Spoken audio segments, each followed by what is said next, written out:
Почитувани гледачи, добар ден. По кратка пауза поради празниците, повторно сме со нова епизода на Медицинско капче. Утро во тема карцином, меѓутоа и отстранување на истиот од дојки. Нашиот гостин е доктор Андреа Арсовски, хирург од приватната болница Аџибадем Систина. Докторе, добар ден.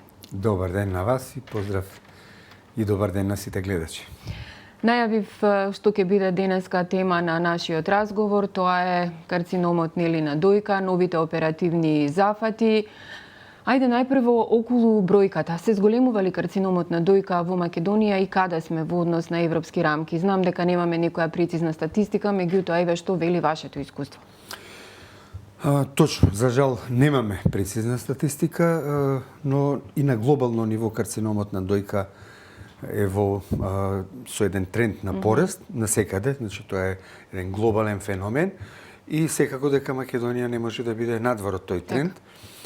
Она што го имаме како впечаток, тоа е дека се повеќе и повеќе пациенти со оваа диагноза диагностицираме и гледаме во нашите амбуланти, во нашите хируршки сали, меѓутоа за жал точната бројка и точна статистика во кој стадиум е најзастапен, возрастните групи и така натаму немаме.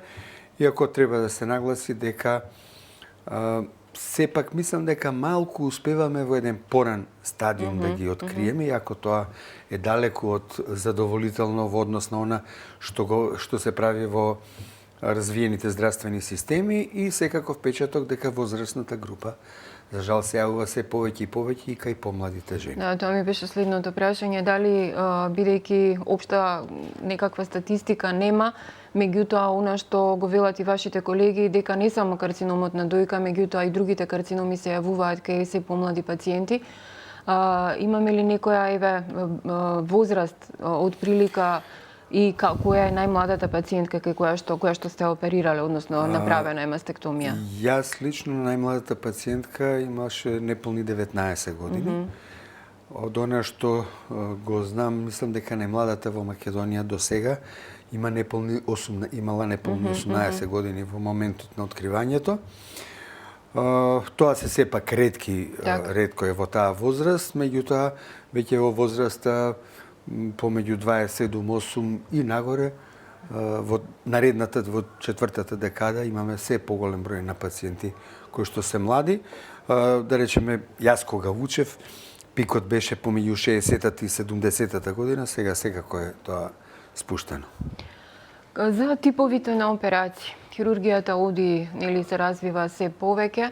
Освен класична мастектомија, што се друго може да им се понуди на пациентките, доколку веќе се во таа група на заболени од карцином? Хируршкиот дел на лекувањето е еден сегмент во тој тимски пристап и во мултидисциплинарниот пристап и во диагностиката, уште повеќе во третманот на заболувањата на дојката, на карциномот на дојката, каде што тие хируршки техники еволуирале во низ децениите наназад, од тие ултрарадикални мастектомии, кои што јас да речеме не сум ги ни видел, но од книгите што сме го гледале, тоа се многу големи, мутилантни, непотребни интервенции, каде што се отстрануваат и мускулатура и така натаму, и доведуваат до висок степен на инвалидитет. Современите хируршки трендови и во хирургијата на малигномите на дојка е да се што повеќе заштити пред се функцијата, значи да имаме сосема нормална можности за телесна активност, пред се околу движењата на раката, функцијата на раката и секако тука е многу битен не само ефектот од операцијата од естетски, туку и од психолошки аспект, затоа што сепак е дојката еден символ на женственост. Но не смееме да заборавиме дека си имаме работа со една многу опасна болест, болест која што за жал има и високо ниво и на смртност и секако дека онколошкиот аспект на хируршкото лекување е примарно. Значи се ова за кое што зборуваме, естетика, психологија, во тој момент имаме во втор план, затоа што првично, најбитно е жената да ја излекуваме. Така. Со тоа што денеска и тие реконструктивни зафати може да се прават и во втор акт, значи можностите за лекување, ако ние успееме да ја излекуваме жената, тогаш имаме бројни методи и техники на располагање да ја вратиме во еден комплетен социјален, семеен живот и така натаму, за да го постигнеме тој ефект на комплетно излекување, што ние го нарекуваме. Се почесто се користи термин поштедлива операција. Што ова значи за пациентките и дали тука лекувањето завршува само со хирургот или потребно е понатаму да се примаат имунотерапии, цитостатски терапии, како оди третманот понатаму? И дали ова поштедлива операција зависи од самиот пациент, хирургот пресекува тука? Ајде малку да им објасниме на гледачките кои што се засегнати од целава ситуација. Вака, прво и основно би сакал да нагласам дека третманот, лекувањето е комплексно. Хируршкиот дел, независно колку екстензивна хирургија применувате, е само еден дел од лекувањето. Таа терапија, која што следи најчесто после операција, некогаш може и да претходи на операцијата. Тоа зависи од карактеристиките на туморските клетки. Значи, во диагностичкиот пакет кој што денеска се прави, би требало да се прават сите комплетни имунохистохемиски испитувања, за да ги селектираме тие пациенти кои што евентуално би требало да примат некаква терапија и како почетен предоперативен зборувам. Степен на лекувањето. Сега да се вратиме на вашето прашање. Радикални операции верзус штедливи, што се тоа? Радикалната операција подразбира отстранување на целата дојка заедно со лимфните јазли под мишката од страната на карциномот. За да одлучиме каква терапија хируршка, кој тип на операција е најдобар, значи тука не се работи за волја на некого, дали е тоа хирургот, дали е пациентот, туку треба врз основа на се оне што го имаме како диагностика предоперативна, водејќи сметка за конституција, возраст, локализација на тумор, големина на тумор, значи многу фактори се ставаат на маса и секако во разговор со пациентот се одлучува, затоа што ако ги исполнува тие онколошки елементи на штедлива операција, ќе се вратам што е тоа, тогаш треба да го чуеме и мислењето на пациентот.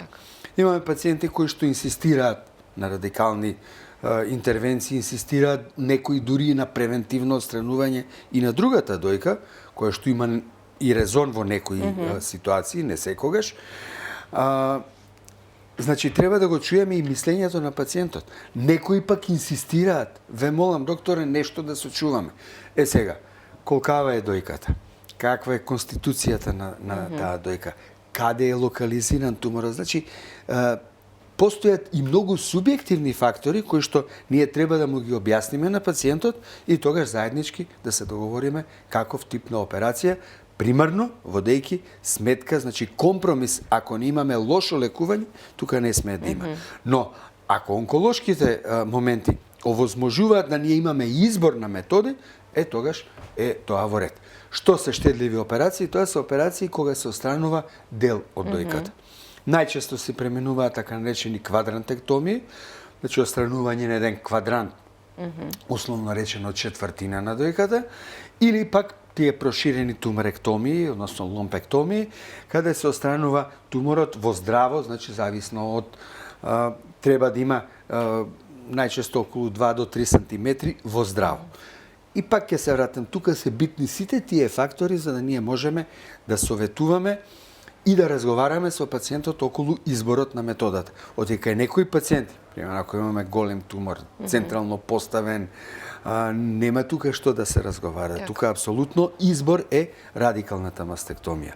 Но има голем дел од пациентите кога можеме да бираме, пак зависно од тоа што сака и пациентката да добие, дали планира понатаму реконструкција, дали е во ист акт или денеска пластичната хирургија е многу напредната. Така да и примерно и во Америка се зголемува бројот на радикални мастектомии затоа што се зголемува бројот на реконструкции.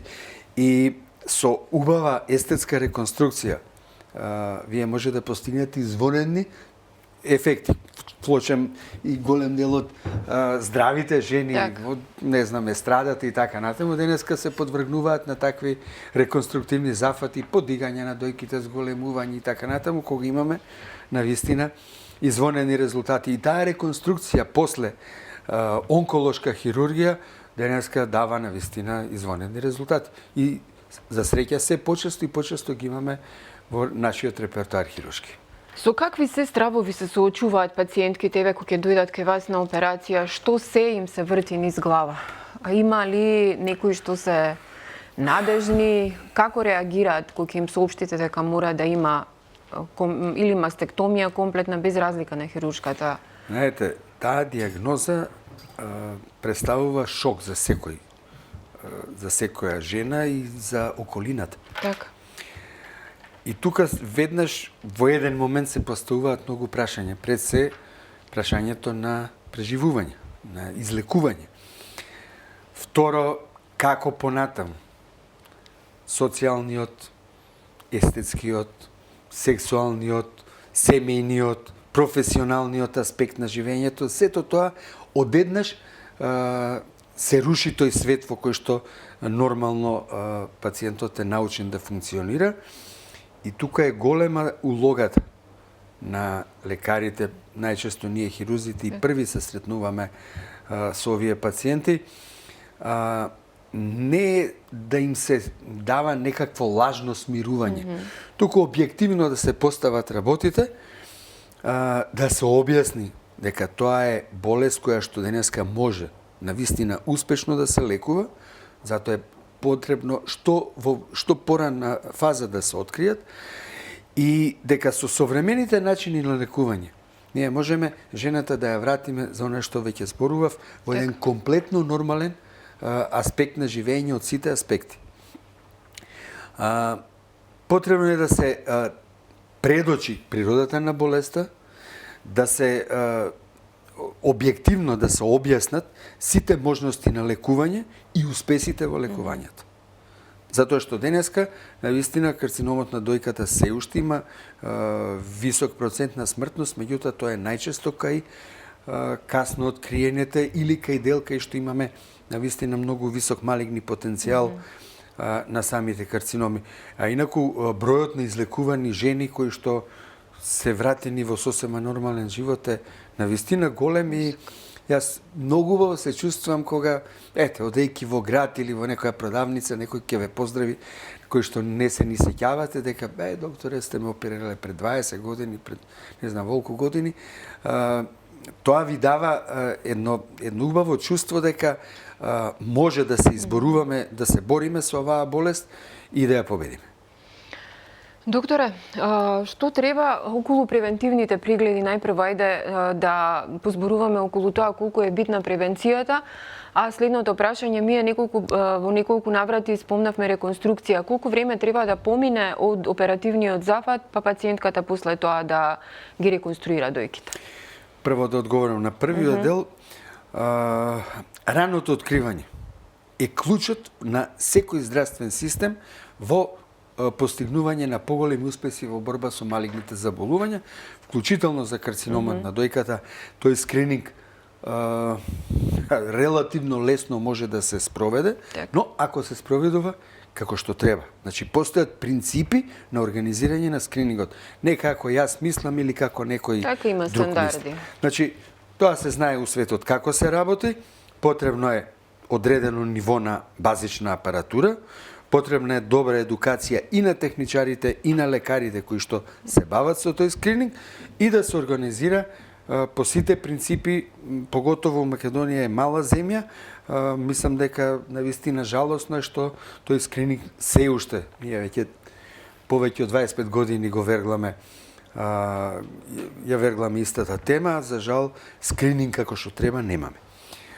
Меѓутоа, мислам дека со заложба на професионалци кои што се разбираат пред се, значи тука е во првата линија на скринингот се радиолозите, кои што треба да поминат одредена едукација, одредена организациони промени и тоа ќе доведе до извонени резултати. Пример ние Словенија, да речеме слична популација, произлегува сличен здравствен систем, но направен скрининг по сите теркови, имаат меѓу најдобрите резултати во свет. Така да се надевам дека не е тоа некој поголем проблем, ако навистина седнат оние луѓе што треба тоа да го организираат и направат со една добра волја, слушајќи ги професионалците, да се направи, и тоа е клучот на успехот во борбата со откривање на пациенти кога се во стадиум кога лекувањето дава недобри, извонредни резултати. И од онколошки, ако сакате, и од естетски, од секаков аспект. За реконструкцијата, значи колку треба, околу реконструкцијата, реконструкцијата може да биде immediate reconstruction, значи веднаш. Веднаш да се направи. Или одложена. Тука пак зависат многу фактори и очекувања каква терапија треба, така да одлуката каква реконструкција, кога реконструкција, кој тип на реконструкција, најдобро е да се прави, тоа се тие онколошки конзилиуми, во кои што онколошки конзилиуми е вклучен и пластичен хирург. Така. Пак ќе се навратам на словенците, они имаат неколку фази на конзилиуми, во последната фаза пред операција учествува и пластичар. И тогаш се, зависно од резултатите онколошки, зависно од очекувањата од операцијата, од конституцијата на пациентот, од она што се очекува како постоперативен третман, се решава дали да се примени истовремена, значи еден така во исто време и операција. Ја отстранува, значи онколошката хирургија, а веднаш после тоа се прави реконструкција. Или да се одложи по завршување на одредени онколошки третмани кои што следат после операцијата. И исто така се одлучува и каков тип на реконструкција. Така. И докторе, за крај на интервјуто еве една препорака до жените кои што се борат со оваа опака болест. Совет од хирург. Сепак, нели, ова е болест која што се лечи, го спомнавме во неколку наврати ова, едно комплексно лекување, меѓутоа најбитно е дека на крај имаме здрав пациент. Совет. Ова се пациенти кои што веќе, значи, имаат диагностицирани, поминати одредени процедури. Мој совет е да ги слушаат професионалците. Значи, има пациенти кои што одбиваат одредени третмани, зошто најчесто е тоа дезинформации од секакви, би рекол, и медиуми, каде што на многу непрофесионален начин се даваат некомпетентни совети, се ствараат одредени фами. Точно е дека сите третмани имаат и своји нуспојави, меѓутоа, ако тоа е раководено од еден професионален тим кој што си ја знае работата, а таков тим, такви екипи постојат во нашава држава, дека може да му пружат на пациентот оптимален третман кој што дава оптимални резултати во поглед на исходот од заболувањето. Значи, да слушаат професионалци, тоа е број 1, и број 2 да се прават редовни контроли. Затоа што опакоста на карциномот, тој знае некогаш и после повеќе години да даде некакви метастатски промени кои што и во колку се откријат на почеток, пак можат успешно да се лекуваат. Ако се запостави, а успешно се откриваат, ако се прават секогаш тие редовни, постои протокол на контролирање, каде што мораме да го запазуваме и ние како лекари, а секако и пациентите. Така да, тоа е, да речем, моментот кој што може да доведе до еден долгорочен позитивен резултат во лекувањето на ова заболување. Темата е широка, меѓутоа нашето време е кратко. Докторе, ви благодарам за гостувањето во Слободен печат. Се надевам дека дадовме одговори, барем дел од одговорите на пациентите, меѓутоа и на сите жени. Еве, превентивата нека остане како порака дека е најдобар лек во суштина, додатна редовни прегледи. Вие, почитувани гледачи, останете со програмата на Слободен печат, следите го нашето веб издание и секако очекувајте го издавањето на нашиот весник. Ви благодарам за вниманието.